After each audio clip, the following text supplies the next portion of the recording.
Hola amigos, bienvenidos a este programa de hoy, continuando con los temas de El Dios Ateo, la serie El Dios Ateo. Hemos llegado a un punto en el cual toca adentrarnos de lleno al concepto de cómo destruye Dios. Es el tema de hoy, es el tema del día de hoy, cómo destruye Dios. En el anterior programa introdujimos un concepto y un individuo. El individuo es aquel que se esconde en las tinieblas, que tira la piedra y esconde la mano. Y fuimos encontrando un número de principios encontrados en el libro de Job. El libro de Job, cronológicamente hablando, desde el punto de vista de qué libro de la Biblia fue primeramente escrito, el primero escrito no fue Génesis, el primero escrito por Moisés fue en realidad Job, cuando estaba en la tierra de los madianitas.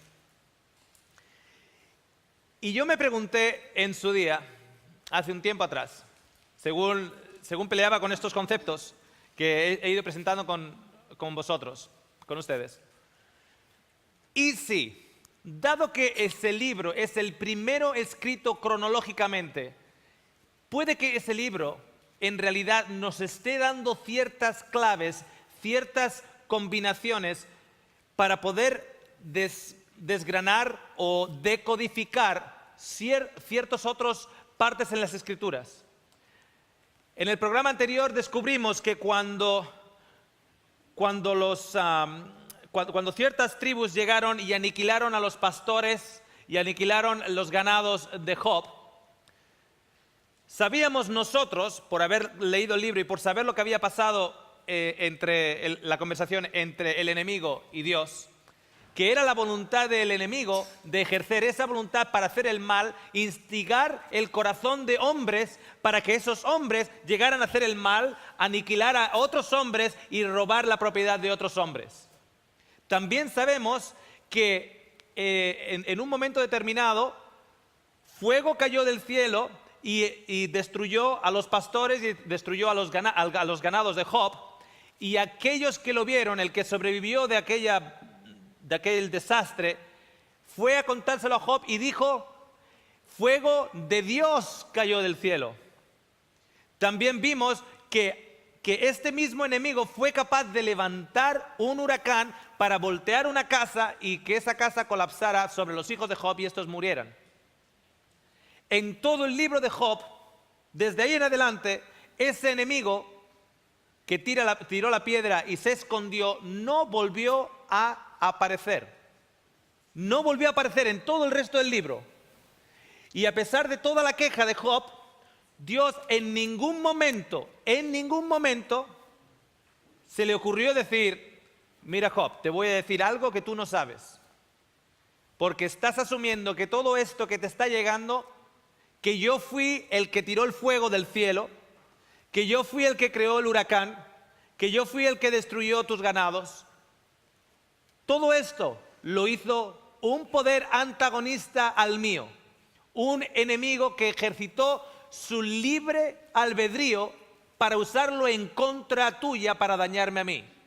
Y lo que descubrimos es lo siguiente, que Dios no lo hace. Y dijimos en el último programa que Dios no lo hace específicamente por una razón. Porque Dios, para defenderse a sí mismo, tiene que acusar al enemigo. Y Dios no es acusador. Dios en todo el libro de Job tiene que, como dicen aquí en España, apechugar, cargar con la culpa, siendo él inocente. Y vimos que eso en particular se ve representado en la vida de Jesús, especialmente en el juicio contra Jesús, cuando él carga una culpa que no es suya. ¿Y de qué manera se defiende él? No abre la boca. Ese libro de Job, cronológicamente el primer libro de la Biblia, parecería como que nos está dando una clave en especial. Pablo nos dice que este mundo es escaparate para todo el universo y para los ángeles. Como que si ellos estuvieran viendo lo que se está jugando aquí abajo, y como que en realidad nosotros fuéramos los Jobs a los que nos falta una información en particular. ¿Qué información conoce el que lee el libro de Job que Job no conocía? Que el que hizo y realizó todo el daño sobre él y su familia no fue Dios, pero fue ¿quién? El enemigo, el poder antagonista. Y si nosotros somos los Jobs, y ahora el que está leyendo el libro son, como nos dice Pablo, aquellos mundos y como que este mundo es un teatro para otros mundos y para los ángeles. Ellos saben una información que nosotros no sabemos, que en realidad Dios es un Dios de amor y que ese amor está expuesto a la última potencia y ese amor está manifestado en libertad para todas sus criaturas. Y hay un poder antagonista que ha utilizado esa libertad para hacer daño a otras personas. También mencionamos que hay una libertad en particular que ese poder antagonista nunca puede robarte a ti. El cerco puede quitarse y te puede tocar la carne, te puede tocar la salud, te puede tocar las finanzas, te puede tocar la casa, te puede tocar los hijos, te puede tocar todas esas. Pero ¿sabes dónde no te puede tocar? Es en el poder de decisión tuyo, dado por Dios, de decidir que tu destino lo quieres unir con Cristo. Es por eso que en la época de los romanos, los cristianos estaban en el Coliseo, en la hoguera, le habían tocado la propiedad, la familia, la salud y en estos momentos la vida, y sin embargo cantaban alabanzas. ¿Por qué? Porque Dios ha dado al ser humano y a todas sus criaturas, incluido al enemigo, por cierto, la libertad de elegir si quieren unir su destino a Él o no. Y Dios respetará esa voluntad. Miren lo que dice en el libro de Éxodos capítulo 34. Les voy a dar un poquito de contexto antes de leer esta cita. Moisés quiere ver a Dios y Dios dice que pasará, que Moisés se esconda y él pasará y Moisés le verá la espalda. Y según pasa, el nombre de Dios es proclamado. Y quiero que presten atención porque daría la impresión que si no sabemos leer lo que está diciendo, podríamos identificar a Dios como un Dios bipolar. ¿Sabe lo que es un Dios bipolar? Un hombre del bien y del mal. Pero ¿saben qué? ¿Qué animal estaba en el árbol del bien y del mal? El enemigo, no Dios. El enemigo que quiere ser como el Altísimo, quiere ser bueno, pero en realidad acaba siendo malo.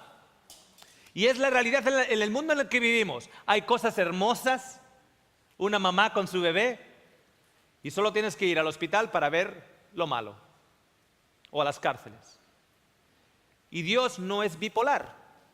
Dios nos dice que es el mismo ayer, hoy y por siempre. En Él no hay sombra de cambio.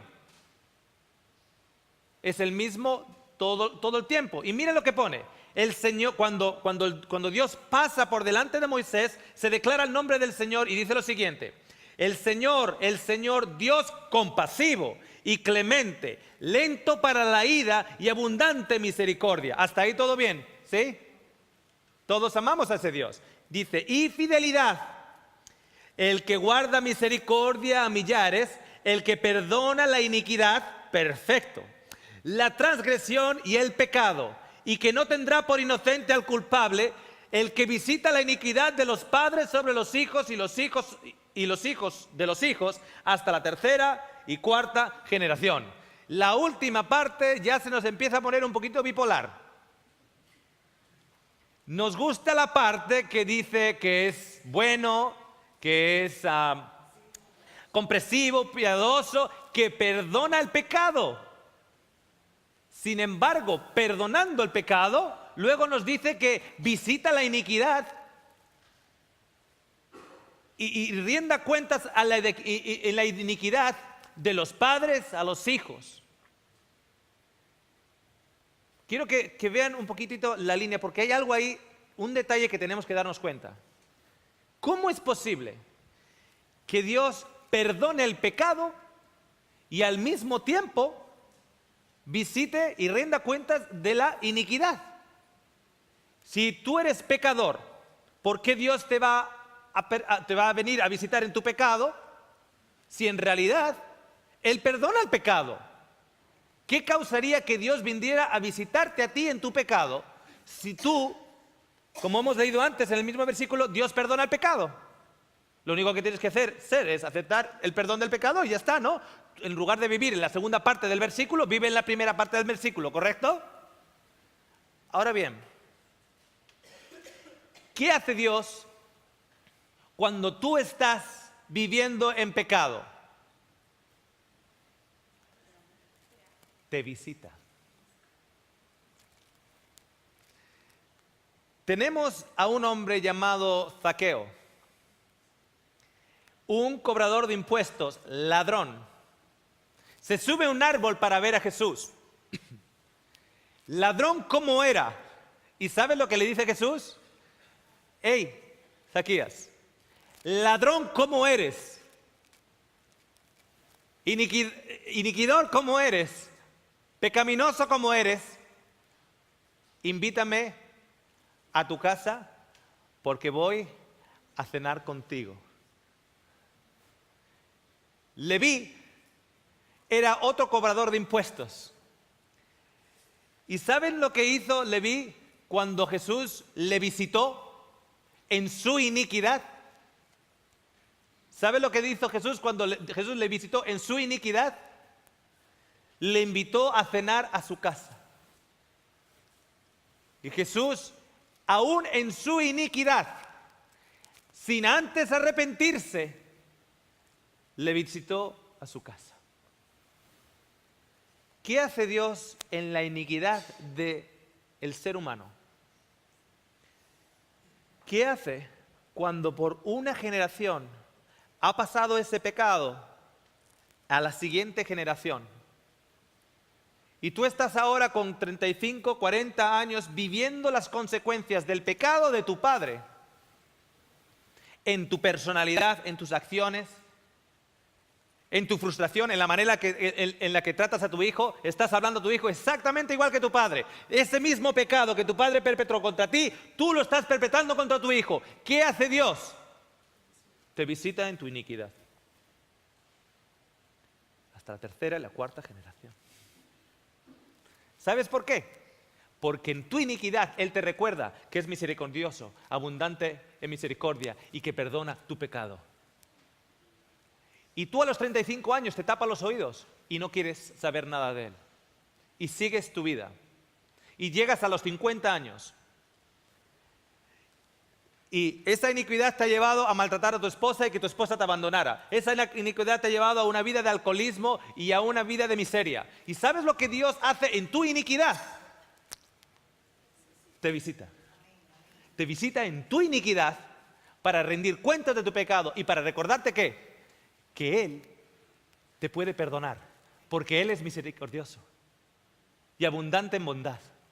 Y tú te tapas los oídos a los 50 y llegas a los 75 años con cáncer de próstata, con la tensión por las nubes en un hospital, un viejo cascarrabias solo y abandonado. ¿Y sabes lo que hace Dios en tu iniquidad? Te visita. Y te visita en tu iniquidad para rendir cuentas de tu pecado. ¿Sabes cómo Dios rinde cuentas de tu pecado? Adivina qué, voy a rendir cuentas contigo. Tú me das tu pecado y yo te doy mi vida. Eso es rendir cuentas en el pecado. Te visita en la iniquidad. ¿Cómo leemos la Biblia? Porque ¿saben cómo ha sido utilizado este versículo? O le sigues a Él o te va a dar en tu iniquidad. ¿Ha sido interpretado así, sí o no? Y tú con 79 años, con cáncer de próstata, ahí en el hospital, Dios te visita en tu iniquidad para rendir cuentas de tu pecado y te dice, vamos a rendir cuentas. Tú me das tu pecado, yo te doy mi perdón, mi bondad. Te visita en tu iniquidad. Y ahí ya con 79 años, cáncer de próstata, ya no te queda mucho. Mi consejo sería lo siguiente. Salda cuentas de tu pecado porque Él te está ofreciendo vida eterna, a pesar de que has vivido 79 años en tu iniquidad y Dios te ha estado visitando. Porque Él no te va a dejar ir a no ser que tú quieras. Porque eso sí, si en el último suspiro tú todavía quieres cerrar tus oídos, Él así lo hará, así te aceptará, con lágrimas en sus ojos. Es el mismo versículo que ha estado ahí siempre, siempre. ¿Cuántos de ustedes lo han leído anteriormente de esta manera? De esta manera no. Lo acabo de leer de la misma manera, o sea, acabo de leer el mismo versículo y sin embargo, de esta manera, adivina qué, Dios ya no es bipolar. Dios sigue siendo constante. Dios sigue siendo amor. Dios sigue siendo bondad. Y Dios quiere hacer un trato contigo. Tú dale el pecado, Él te da su bondad, su salvación y el perdón del pecado. Dios, hablando hace mucho tiempo, en muchas ocasiones y de muchas maneras a los padres por los profetas, en estos últimos tiempos nos ha hablado a través de su Hijo, a quien hizo heredero de todas las cosas, por medio de quien hizo también el universo entero. ¿Qué nos quiere decir Hebreos con esto? El libro de Hebreos en el Nuevo Testamento con esto. Simplemente lo siguiente, que por diferentes símbolos, diferentes historias, diferentes circunstancias en la vida de Israel y de sus enemigos, y un sistema, por ejemplo, del santuario, Él nos iba contando cosas, pero ahora, una vez que vino Jesús y a través del ministerio de Jesús y su muerte, la imagen de Dios ha sido más clarificada. De hecho, en Efesios 3, Pablo nos cuenta de que el misterio del carácter, acerca del carácter de Dios, ha estado oculto desde el principio y por mucho tiempo, pero finalmente manifestado en el carácter de Jesús. Eso lo leen en Efesios 3, del 1 al 10, ¿ok? Es un resumen un poquitito de esos versículos. En otras palabras, aquello que estaba relativamente oculto entre símbolos e historias, etcétera, en el Antiguo Testamento, ha sido traído a la luz, ese misterio ha sido traído a la luz a través de Cristo. ¿Sabe lo que significa? Que cuando Jesús nos dice, me veis a mí, mi carácter, mi forma de pensar, mi ministerio, de la manera en que he actuado, y en realidad, ¿a quién habéis visto? Habéis visto el carácter del Padre. Con esas prerrogativas, con esa clave de quién es el Padre de acuerdo a la luz que ha sido claramente más revelada en el ministerio de Jesús, vamos con esa llave y ahora vamos con esa llave a interpretar el Antiguo Testamento y dar luz al Antiguo Testamento con la claridad que nos ha dado el ministerio de Jesús. ¿Me siguen?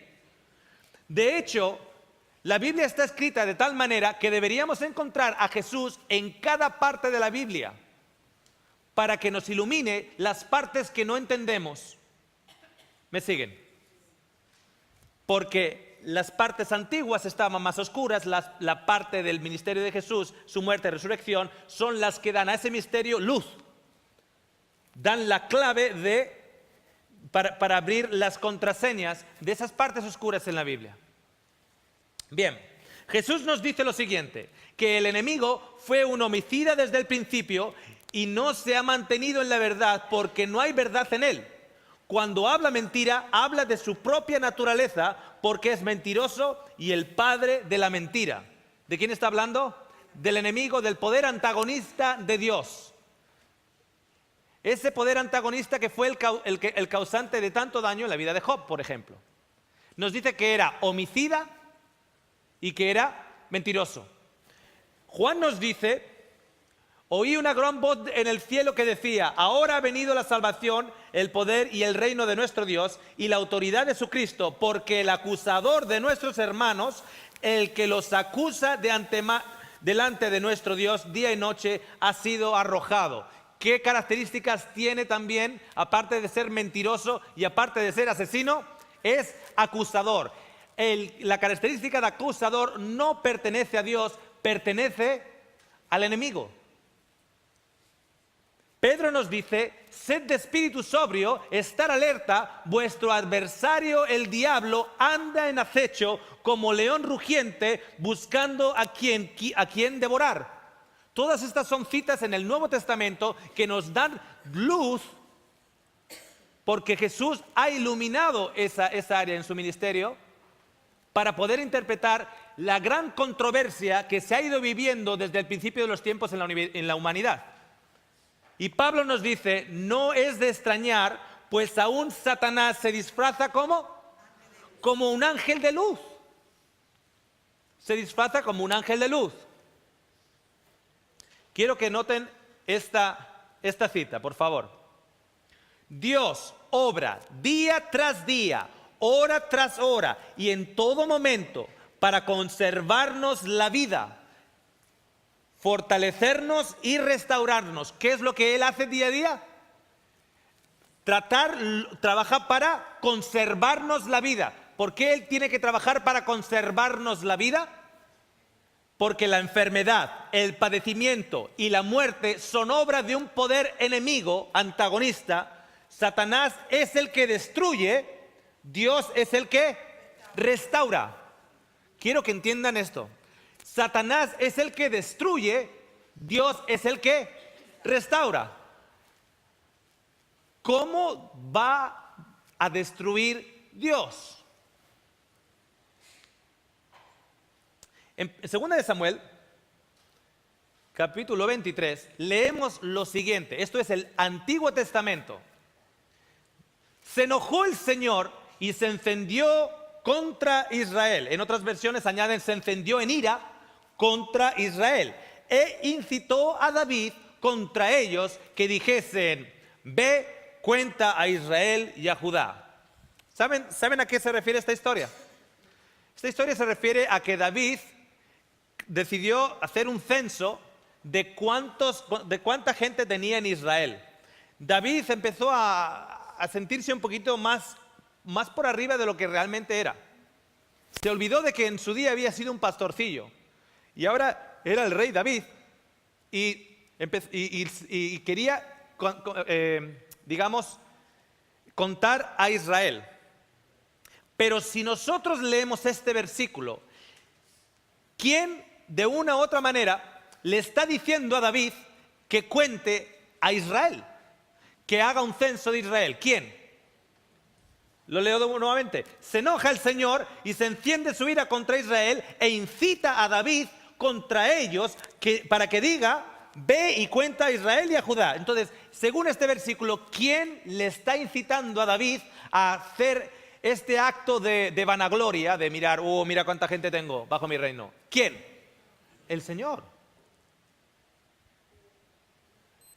El caso es el siguiente. Luego David se lo cuenta a su oficial y su oficial le dice, rey, yo hago lo que tú me digas, pero esto no lo hagamos porque es pecar contra Dios. Pero bueno, el versículo pareciera indicar que es Dios quien le está diciendo que lo cuente. Y ahora su primer oficial le dice, espera, porque eso sería pecar contra Dios. Aún y todo, David en su vanagloria le dice, vaya y cuenta, que quiero saber cuántos son mis súbditos. Y él va, y por ir y contar hay consecuencias. Esa vanagloria llevó consecuencias a Israel. El caso, afortunadamente para nosotros, y si hacemos una investigación correcta, y si entendemos que tenemos que iluminar el Antiguo Testamento con el Nuevo Testamento, y con lo que ya sabemos de la gran controversia, la Biblia nos da, en el libro de Crónicas, nos da otra visión del mismo evento. Otra visión del mismo evento. Y atención, ¿cómo lo cuenta en Crónicas 21, del 21 al 1? Creo que es Primera de Crónicas. Y adivinen qué, si no es Primera de Crónicas, va a ser Segunda de Crónicas. Porque se me ha olvidado poner si era el primero o el segundo. ¿Ok?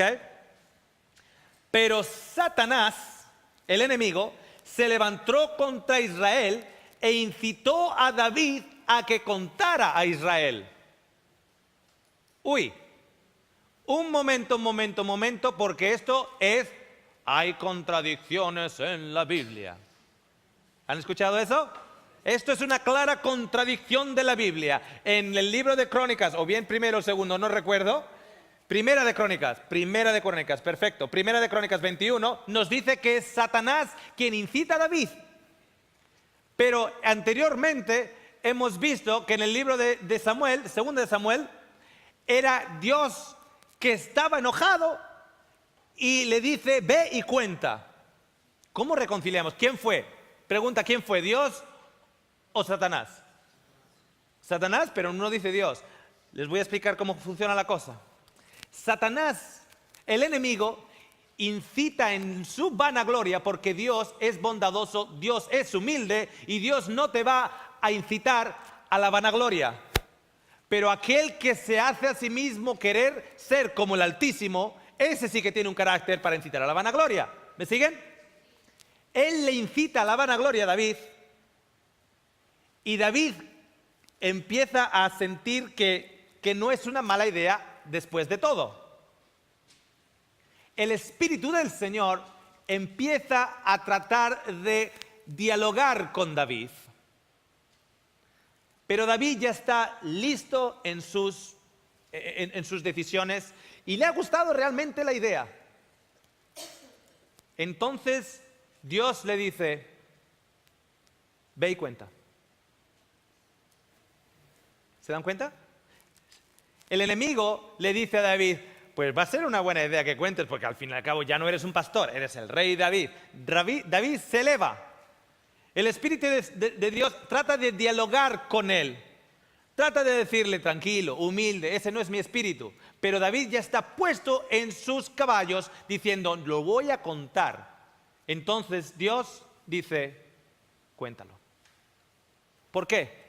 Porque Dios no va a usar nunca la fuerza para parar a David.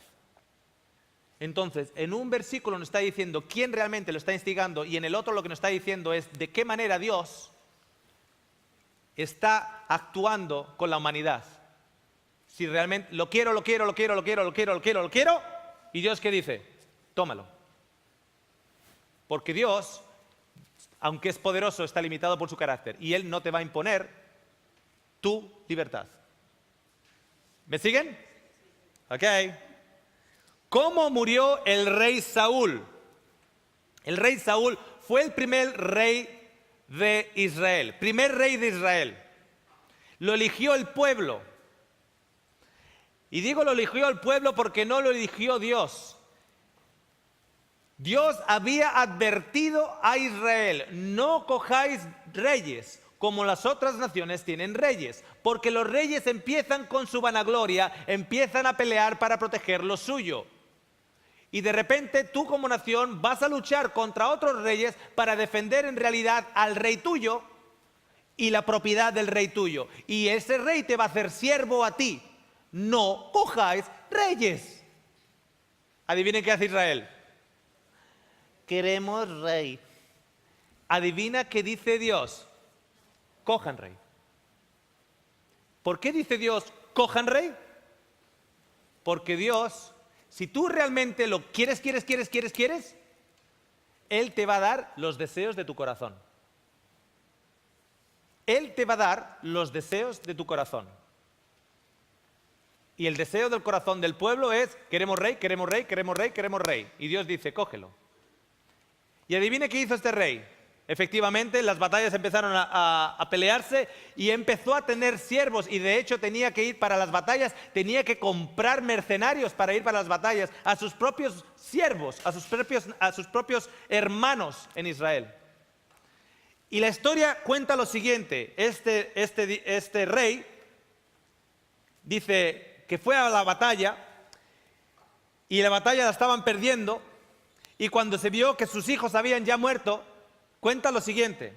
Entonces Saúl dijo a su escudero, saca tu espada y traspásame con ella, no sea que vengan estos incircuncisos y hagan burla de mí. Pero su escudero no quiso porque tenía mucho miedo, por lo cual Saúl, el rey Saúl, tomó su propia espada y ¿qué hizo? Y se echó sobre ella, puso su espada en el suelo con la empuñadura primero y saltó sobre su espada. ¿Cómo murió el rey Saúl? Se suicidó. ¿Queda claro con la historia en 1 Corintios 10? Quiero que noten una cosa. En el mismo capítulo, Primera de Corintios 10, después de que nos han dicho cómo murió Saúl, nos cuenta lo siguiente, tan solo 9 versículos más abajo. Así murió Saúl, por la transgresión que cometió contra el Señor, por no haber guardado la palabra del Señor, y también porque consultó y pidió consejo a una Miriam, a una bruja, y no consultó al Señor. Por tanto, atención, el Señor le quitó la vida y transfirió el reino a David, hijo de Isaí. Es el mismo capítulo, tan solo 9 versículos más adelante. Primero nos cuenta, y lo hemos leído todos, que Saúl coge la espada, la clava con la empuñadura primero, se lanza sobre ella, se muere, se quita la vida a sí mismo, y 9 versículos más tarde nos dice que ¿quién le mató? Dios. ¿Cómo destruye Dios? Porque en este capítulo de Primera de Crónicas nos está diciendo en un mismo suspiro que Saúl se quitó la vida él mismo, y sin embargo al mismo tiempo nos está diciendo que Dios le quitó la vida. ¿Cuántos de ustedes creerían que esto aparentemente parece una enorme contradicción? ¿Sí o no? ¿Puedo ver sus manos? Ok. Dios es Dios de la vida. Dios solo se va a ir de tu vida cuando tú le eches. Dios tiene una característica, es tardo en ira. Cuando yo soy tardo en ira, yo puedo tardar 1 hora, pero cuando Dios se describe tardo para la ira, es una manera de decirte, no te preocupes, que para que me saques de quicio, tienes que dar y dar y dar y dar y dar. Así que no te preocupes, es una manera de decir, lo tienes que hacer muy, muy mal para sacarme de mis casillas. Pues bien, Dios de tu vida no se va a ir. No se va a ir hasta que por fin tú te des la vuelta al final de tus días, allá donde esos días sean. En el caso de Saúl, no tenía 79 años con cáncer de próstata. En el momento en el cual tú ya has determinado en tu corazón, en el caso de Saúl, que la vida que tú quieres vivir es una vida y un destino sin Dios, y le dices al sostenedor de la vida, le miras a los ojos y le dices, no quiero volver a verte más. Y adivina que él no se quiere ir. No se quiere ir. Y le vuelves a mirar a los ojos y le dices, tú dices que yo tengo la libertad, ¿no? Y él te mira y te dice, sí. Tienes la libertad de elegirme a mí si quieres. De acuerdo, pero tengo la libertad de hacer lo que me dé la gana. Sí, pues elijo que te vayas. Ahora demuéstrame que tú eres amor. Y vas a dejarme a mí hacer lo que a mí me dé la gana. Demuéstramelo. En el momento mismo en que Dios tiene que apartarse de ti, es el momento en el que tu vida perece. Es el momento en el que tu vida perece. Porque Dios pelea día tras día para mantenerte a ti con vida, para preservar tu vida. ¿Preservarla de qué? De que aquel que es asesino desde un primer momento y mentiroso desde un primer momento, tome en realidad posesión en tu destino, tome parte de tu destino y te lleve a su muerte. ¿Qué crees que pasó por la cabeza de Saúl para poner esa espada en su empuñadura y saltar sobre ella? ¿Tú qué crees? ¿Qué tipo de mentiras estaba escuchando? Ya no hay solución. Lo mejor va a ser morirme. ¿En qué manera destruye Dios? Es la siguiente. Este versículo nos va a empezar a dar una clave bien importante. En el momento en que Dios desaparece como sostentor y solo va a desaparecer cuando se le obliga a irse, porque Él te ama, cuando se le obliga a ejercer su amor para contigo, cuando se le ha de recordar que tú me has dicho que me amas, así que déjame hacer lo que me dé la gana. En ese momento, cuando Él ve en tu corazón que ya no hay vuelta atrás, cuando Él se desconecta de ti, el enemigo, el destructor, viene y acaba contigo. Lo vamos a mirar en otras situaciones. Miren este versículo, por favor. Satanás es, ¿qué? El destructor. Esto se encuentra en Testimonios para la Iglesia, tomo 6. Satanás es el destructor. Dios no puede bendecir a los que se niegan a ser sus mayordomos fieles. Todo lo que puede hacer es permitir a Satanás que realice su obra destructora. ¿Cómo destruyó Dios a Saúl? Obedeciendo y yéndose de la vida de Saúl por siempre. El uno perecer por siempre y Dios desconectarse de esa persona es lo mismo. Cuando Dios se aparta, la persona perece. ¿Quién destruyó a Jerusalén? ¿Se acuerdan? En el año 70 hubo una enorme destrucción de Jerusalén. ¿Quién destruyó a Jerusalén? En Jerusalén, en el año 70, la armada de Titos estaba alrededor de Jerusalén y no quedó piedra sobre piedra. El ejército romano entró y destruyó. ¿Saben por qué? Fíjense lo que dice Jesús. Oh Jerusalén, Jerusalén, la que mata a los profetas y apedrea a los que son enviados a ella. ¿Cuántas veces quise juntar a tus hijos como la gallina junta sus pollitos debajo de sus alas y no quisiste? Atención, he aquí vuestra casa se os queda desierta.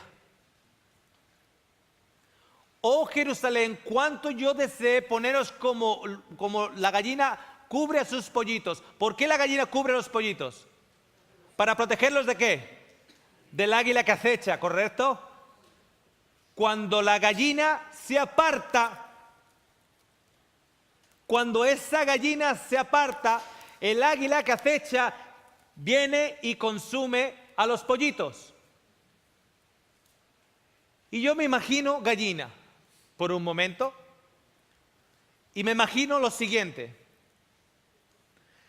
Mis pollitos están allá y ahí está el águila que acecha. Y el águila que acecha,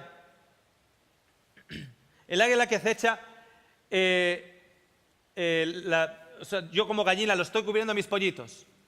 Y mis pollitos por abajo no hacen más que picotearme, y yo aguanto. Porque si yo me aparto, el hecho que yo me aparte, ¿qué va a significar para estos pollitos? Que el destructor, el águila que acecha, los va a comer. Así que imagínate que hay uno de esos pollitos que es un pollito que no escucha, que se escapa, y yo salgo corriendo y lo cojo. Y se vuelve a escapar y le digo, Johnny, ven aquí, y lo cojo. Y lo cojo.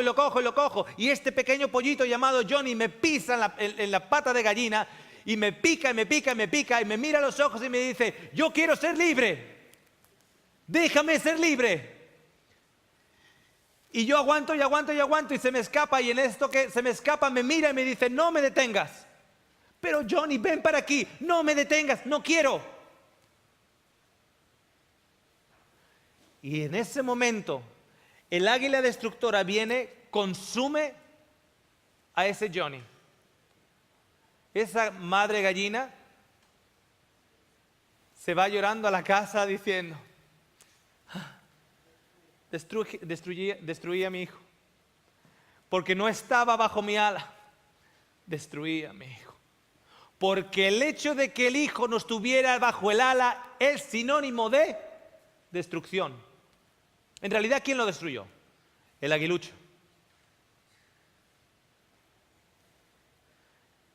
¿Quién destruyó a Jerusalén? Los padecimientos de los judíos son muchas veces representados como castigo que cayó sobre ellos por decreto del Altísimo.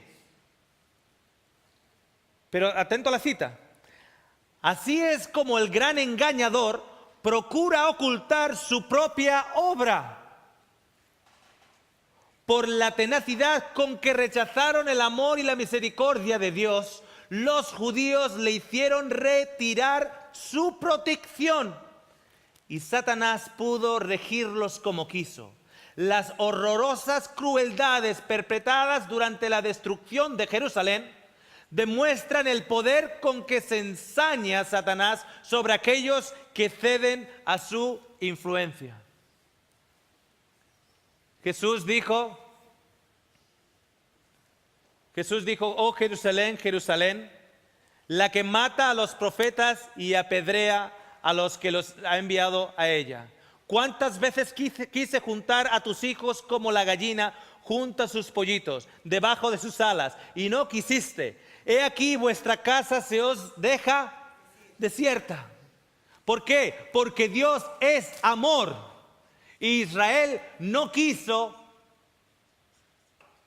la protección de Dios y ejercitó ese amor que Dios le dio para ejercer una libertad implícita en ese amor para hacer lo opuesto. Y cuando Jesús dice tu casa se te ha dejado desierta, ¿por qué desierta? Porque el Espíritu de Dios se apartó. ¿Se apartó porque quiso? No, se apartó porque Dios respetó la decisión de Israel. ¿Por qué? Porque Dios es amor. ¿Quién mató a los primogénitos en Egipto?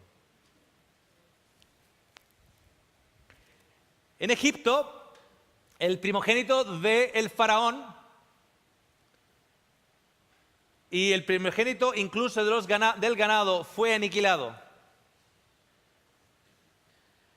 En un principio, Dios envía a Moisés y le envía a Moisés con un mensaje para que Faraón deje salir a su pueblo. Y le dice lo siguiente: tú hablarás todo lo que yo te mande y Aarón tu hermano hablará a Faraón para que él deje salir de su tierra a los hijos de Israel.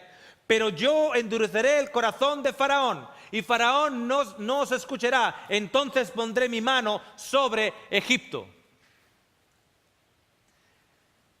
Hace ya 2 presentaciones atrás hicimos referencia a algo parecido que ocurrió en el libro de Isaías. Muchos de ustedes se acordarán. Cuando Isaías es enviado por Dios y Dios dice, tú hablarás a esa gente, pero sus oídos serán cerrados y sus ojos serán también cerrados. Y explicamos cómo cuando un joven está en el error y está enfatuado está enamorado de una chica, aunque sea una chica que le vaya a llevar a mal, tú como padre le empiezas a hablar y el joven está, lo que quieras que me digas. ¿Estás endureciendo qué? Su oído, su vista, etc. De hecho, el mismo sol que derrite el hielo es el mismo sol que endurece la tierra.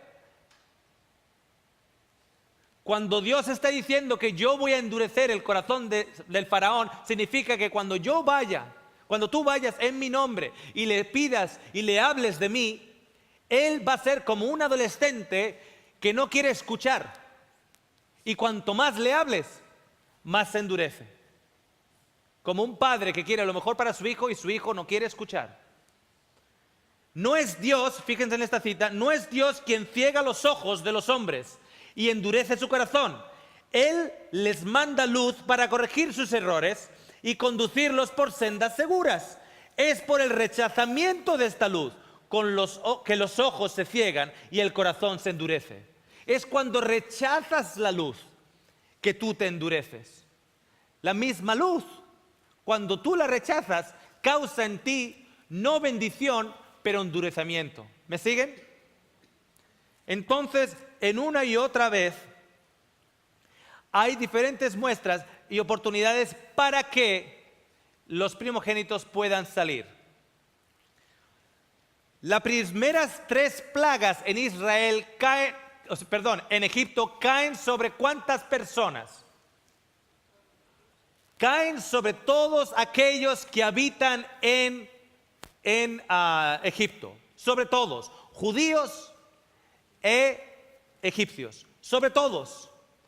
Los extranjeros, los madianitas que vivían allá como esclavos, sobre todos caen las primeras 3 plagas. Sin embargo, las últimas 7 plagas tan solo caen sobre ¿quién? Sobre los egipcios e israelitas que han optado por seguir sirviendo a los egipcios. Porque de hecho llega un momento en el que hay egipcios que Dios les recomienda avisar porque va a venir una enfermedad sobre el ganado, etcétera, etcétera, y avisarles para que los metan dentro. ¿Saben por qué? Porque Dios en realidad quiere salvar también a los egipcios. Y aquellos egipcios que obedecen, resulta que son salvos. Y de hecho, cuando Israel sale, en aquellas personas que están saliendo, no todos son israelitas. Hay también egipcios, le llaman la multitud mezclada. 7 de las últimas 10 plagas caen solo sobre Egipto y no sobre Israel. ¿Saben por qué las primeras 3 caen sobre Israel? Imagínense, Dios lleva a Moisés, le dice a Israel, al pueblo de Israel, que tienen que seguir a Dios, que Dios es el Altísimo, que Dios es el que les va a proteger de todo, que les va a sacar de la esclavitud y les va a proteger de todo. ¿En qué momento Israel se separa de Egipto? ¿En la primera plaga? No. ¿En la segunda plaga? No. ¿En la tercera plaga? No, porque en las primeras 3 plagas Israel no quiere saber nada de ese Dios, no quiere saber nada de ese Moisés que se cree por encima de ellos. De hecho, cuanto más pide Moisés, peor les pone la vida a Faraón y más se quejan de Moisés. Hasta que las mismas plagas le hacen entender a los israelitas que, wow, esto va en serio, vamos a buscar cobijo debajo de las alas de la gallina grande llamada Dios. Y cuando ellos han encontrado cobijo en la tierra de Goshen, todas las plagas siguen cayendo, pero ahora no caen sobre Goshen, caen sobre Egipto. ¿Saben por qué? Yo me lo imagino de esta manera, y luego les voy a poner las citas, ¿ok? Luego les pongo las citas. Yo me lo imagino de esta manera. ¿Se acuerdan ese parlamento en el cielo que vienen de todos los lugares? Y Satanás llega de la tierra y Dios le dice, veo que quieres hablar de Job. Ya lo explicamos en el anterior programa, que en realidad era lo que estaba en el corazón de Satanás. Quiero que imaginen lo siguiente. Quiero que imaginen esto. Luego les doy las citas, pero primero les presento, digamos, el panorama. Hay otra corte en el cielo. ¿Y de la tierra quién va a venir? Satanás. ¿Has visto a mi pueblo?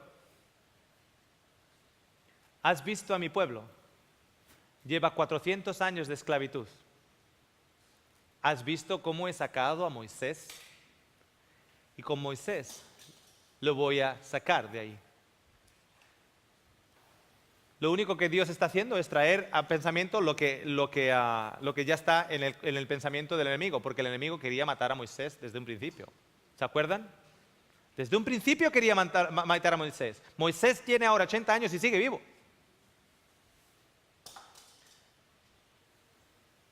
Y ahora Dios dice a través de Moisés, ven debajo mío porque yo ya sé lo que viene.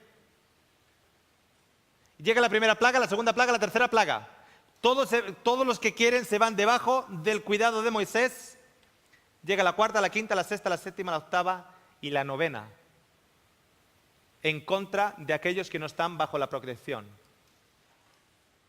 Así dice el Señor: cuando a medianoche yo pasare por toda la tierra de Egipto, y morirá, yo pasaré por toda la tierra de Egipto, y morirá todo primogénito en la tierra de Egipto, desde el primogénito de Faraón, que se sienta en su trono, hasta el primogénito de la sierva que está detrás del molino, también todo primogénito del ganado, y habrá gran clamor en la tierra de Egipto.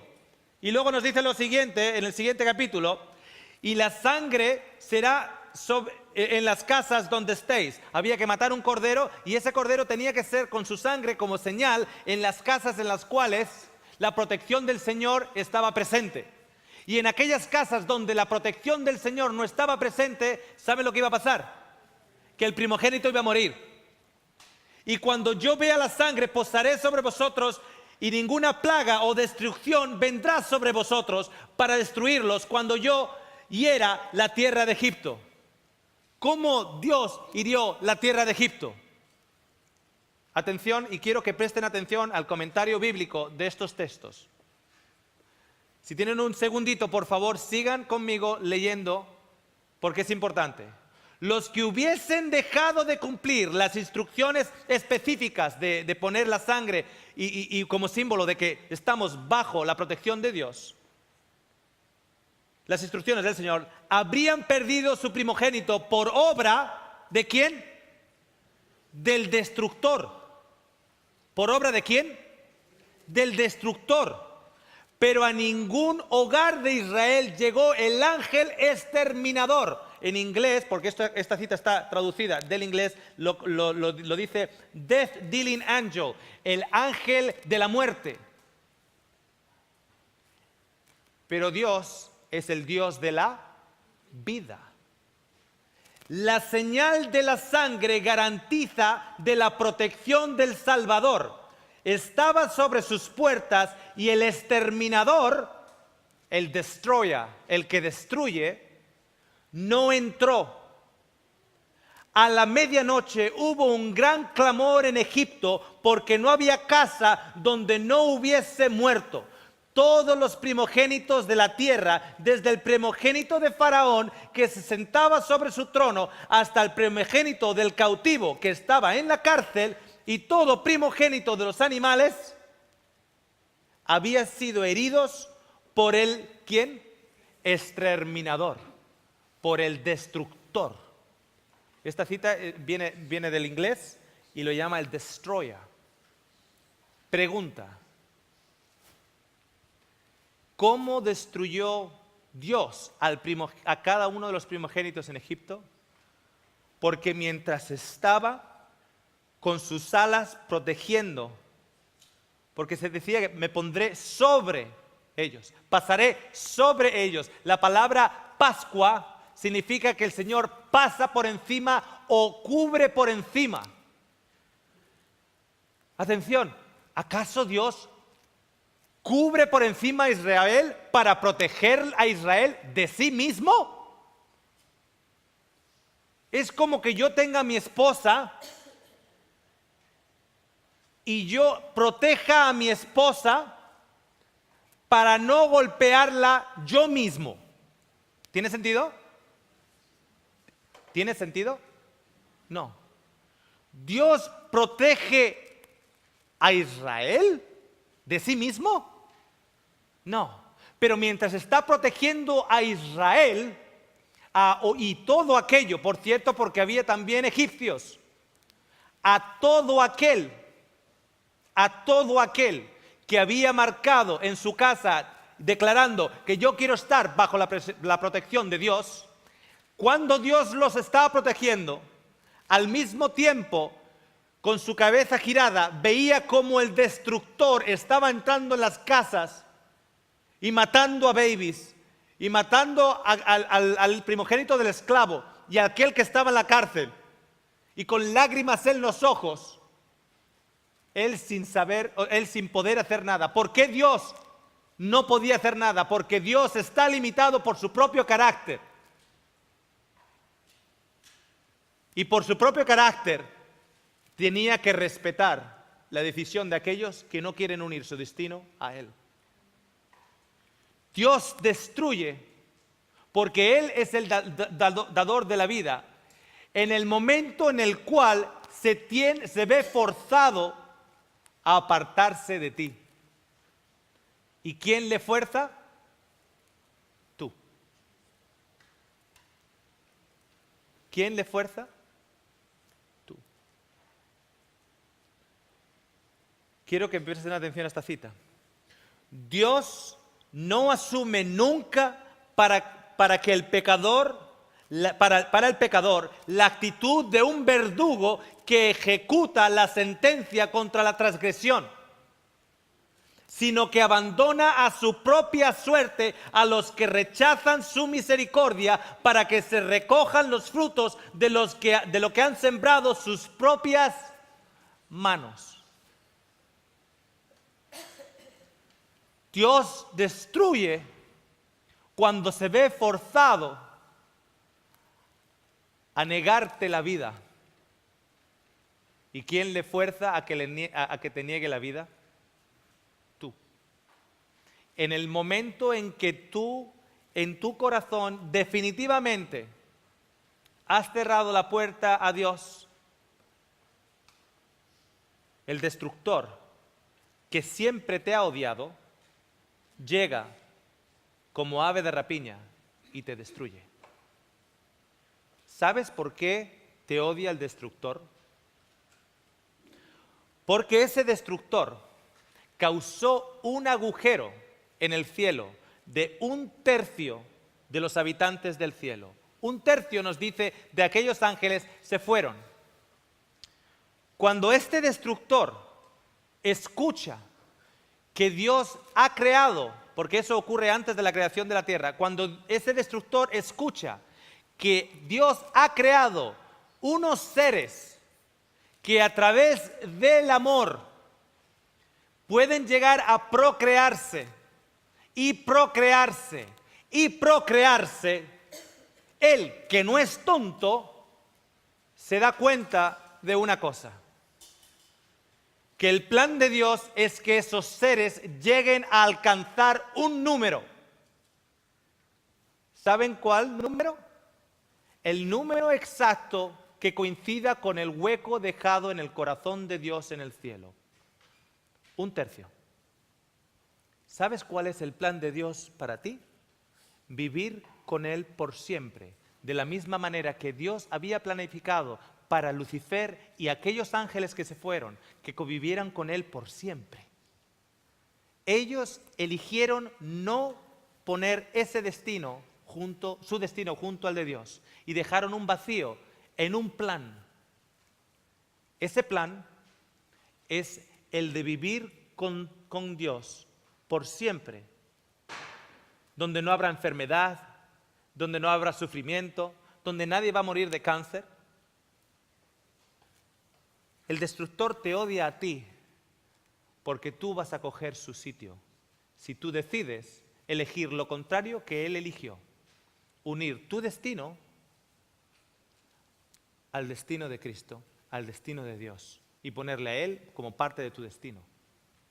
Por eso te odia. Por eso siempre está como león, a ver cuándo puede. ¿Sabes por qué Pedro nos dice, cuidado, sé sobrio? Porque Él está como león, dando vueltas y dando vueltas, a ver a quién puede devorar. ¿Sabes a lo que está esperando? Al día, la hora, el minuto y el segundo, cuando tú mires a Dios a los ojos y le digas: ya no quiero saber nada más de ti, respétame y déjame en paz. A ese día está esperando. ¿Y sabes por qué Dios no quiere dejarte? Porque sabes que en el momento en que te deje, tú eres presa de rapiña.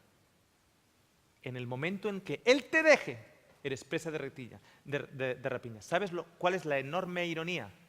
Que en estos momentos hay un ateo ahí fuera que la única razón por la cual continúa con vida es porque en el Dios en el que él no cree no le ha abandonado todavía. Porque Dios destruye cuando se vea forzado a apartarse de ti. Espero que aquellos que están en sus casas y nosotros que estamos aquí podamos realzar nuestro voto en nuestro corazón. Oh, Señor, yo quiero ese pedacito, en ese rincón, en ese 1/3 de ese número, para llenar el hueco en el corazón que fue dejado en Dios. Espero que ese sea tu deseo también, y aquellos en la casa. Muchas bendiciones. Gracias.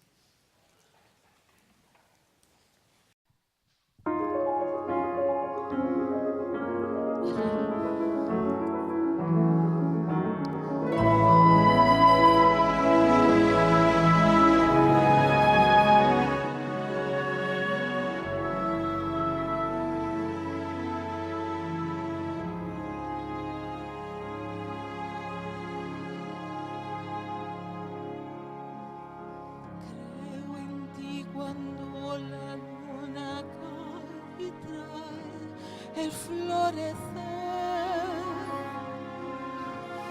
Creo en ti pues sé que cuando es noche aquí es día allí. Creo en ti porque me diste mucho amor, me diste amor, también dolor.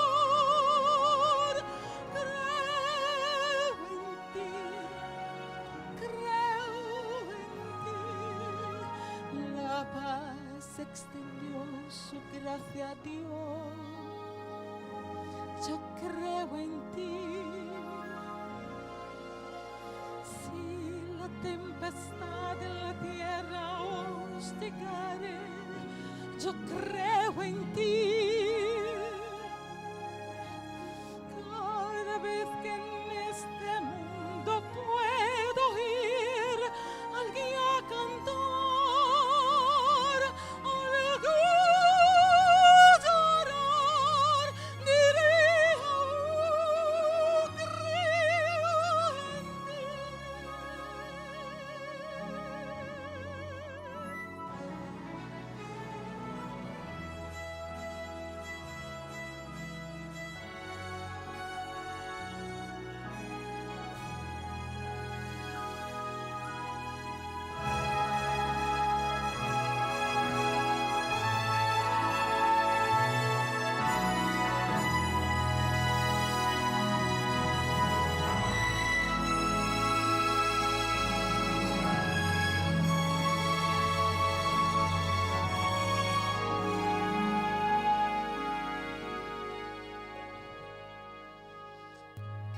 La paz extendió su gracia a Dios.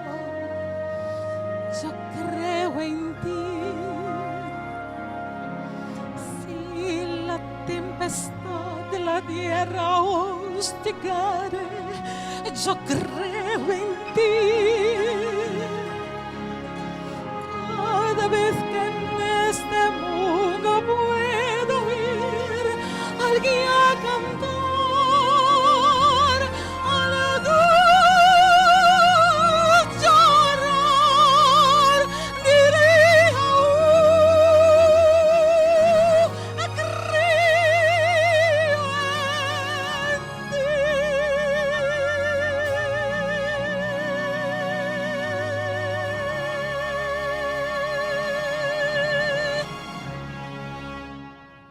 Amén, Señor. Amén.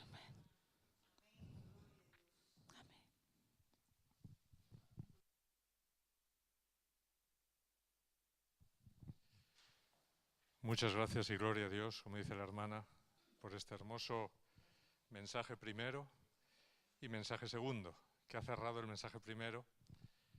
Vamos a ponernos en pie para agradecer al Señor.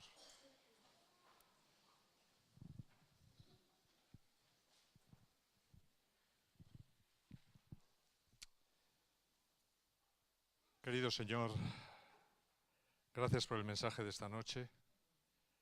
Gracias por ver una vez más tu increíble amor, tu increíble misericordia, tu gracia. Te ruego, Señor, que sigas derramando sobre nosotros esa gracia, ese amor, esa misericordia, y que no seamos rebeldes, Señor, para salirnos fuera de tus alas, para apartarnos de ti, porque ya sabemos que el destructor está ahí.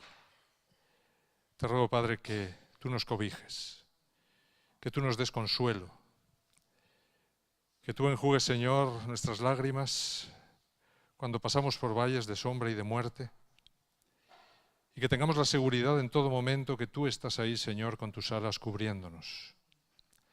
Bendícenos, Padre, acompáñanos y danos la fortaleza de mantenernos debajo de ti permanentemente, cubiertos por ti, por tu gracia, por tu perdón, por tu misericordia. Te ruego, Señor, que nos acompañes en esta noche, que nos des a todos tu paz y la seguridad de la salvación a tu lado. Bendícenos, que te lo pedimos en el nombre de Jesús. Amén, Señor. Pues que descanséis y mañana nos encontraremos de nuevo aquí, recordad, para el penúltimo tema. Así es que el penúltimo y el último no nos lo tenemos que perder, porque faltan cosas por decir. De hecho, si ya les está empezando a presionar lo que han escuchado esta noche, no se pueden perder los otros dos. Sinceramente, no se pueden, porque si no se van a quedar con muchos cabos sueltos. ¿Ok? Todavía tenemos a Sodoma y Gomorra, todavía tenemos el diluvio, tenemos muchas cosas que explicar. ¿Ok?